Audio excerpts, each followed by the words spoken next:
آج اس جن کی اصل کہانی آپ کو بتائیں گے جس نے پوری دنیا میں مصائب کربلا کو عام کیا۔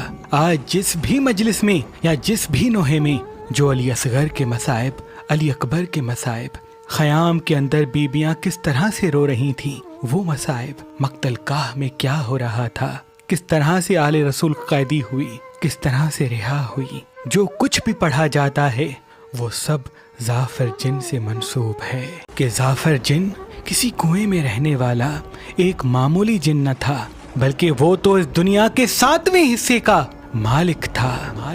جب اللہ کا حکم ہوا کہ زمین پہ میں انسان بھیجوں گا تو 6 سلطنتوں نے اس حکم کو تسلیم نہیں کیا، کیونکہ وہ 6 سلطنتیں عزازیل یعنی شیطان کی غلام تھیں، اور اسی وجہ سے فرشتوں اور جنات کی جنگ ہوئی، اور ظافر جن کی سلطنت میں تمام رہنے والے جنات نے فرشتوں کی مدد کے ساتھ ساتھ ایک حد قائم کی اور یہ وعدہ لیا کہ جب بھی انسانوں پہ برا وقت جنات کے وسیلے سے آئے گا تو ہم ان کی مدد کریں گے۔ ظافر جن کی 3 شادیاں اور 7 ان کے اولاد ہیں، جن میں سے 3 بیٹے اور 4 بیٹیاں ہیں۔ بس دور بدلتا رہا، یہاں تک کہ آدم سے ابراہیم، ابراہیم سے موسیٰ علیہ السلام اور موسیٰ سے حضور پاک کا زمانہ آ گیا۔ امام علی علیہ السلام حضور پاک کے ساتھ جنگ سکاکا سے واپس آ رہے تھے۔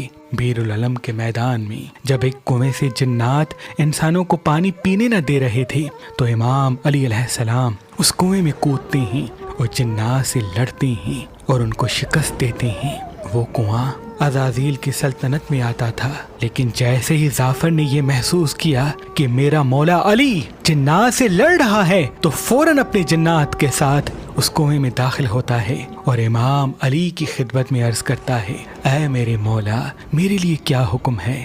امام علی علیہ السلام ان تمام شیطان جنات کو مات دینے کے بعد جنات کے قبیلے بغل، جو رشتے میں عزازیل کا چچا تھا، اس سلطنت کا سردار بناتے ہیں، اپنے ہاتھوں سے اس کی تاج پوشی کرتے ہیں، اور مولا علی یہ حکم دیتے ہیں کہ ظافر کی شادی بغل کی بیٹی سے میں کرواؤں گا تاکہ یہ دونوں سلطنتیں اہل بیت کی مرید بن کے دوسرے جنات پر اسلام کا پیغام پہنچا سکیں۔ بس دور گزر ہی رہا تھا، ظافر نے اپنے بیٹے بہروت کی شادی عاشورہ کے دن رکھی تھی۔ ابھی شادی کی تقریب چل ہی رہی تھی، اتنی دیر میں 2 جن روتے روتے ظافر جن کے پاس آئے اور عرض کرنے لگے، ہم جنات پر اسلام کی تبلیغ کرتے کرتے جب کربلا کی زمین تک پہنچے تو دیکھا مولا علی کی اولاد پیاسی کربلا میں بیٹھی ہے اور انسانوں کے لشکر نے چاروں طرف سے ان کو گھیر رکھا ہے۔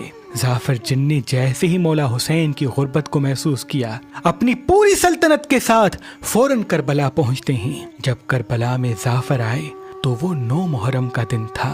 آپ نے 7 مقامات پر امام حسین علیہ السلام سے اجازت طلب کی۔ پہلا مقام 9 محرم کے دن فجر کا وقت، جب امام حسین فجر کی نماز پڑھ رہے تھے اور وہاں ظالم امام حسین کو قتل کرنے کی تیاری کر رہے تھے۔ ظافر جن دست ادب کو جوڑ کے عرض کرتا ہے اور کہتا ہے، اے میرے مولا حسین، میں 2 سلطنتوں کو ساتھ لے کے آیا ہوں، مجھے حکم دیں، یزید کی تمام فوج کو فنار کرتے ہیں۔ امام حسین نے فرمایا، اے ظافر، اپنی بائیں جانب دیکھ۔ ظافر دیکھے تو میکائیل و جبرائیل علیہ السلام کھڑے ہیں۔ پھر مولا فرماتے ہیں، اے ظافر، اپنی بائیں طرف دیکھ۔ ظافر دیکھے حضرت اسرافیل و عزرائیل علیہ السلام کھڑے ہیں اور وہ کہتے ہیں، مولا حکم دیں، ہم ابھی قیامت لاتے ہیں۔ امام حسین نے سب کے لیے فرمایا، اے ظافر، یہ صبر کا امتحان ہے، شجاعت کا نہیں۔ میرے خون کے بعد ہی انسان اسلام کی اہمیت کو سمجھیں گے اور میرے نانا حضرت محمد مصطفیٰ صلی اللہ علیہ وآلہ وسلم کی نبوت کا اقرار کریں گے۔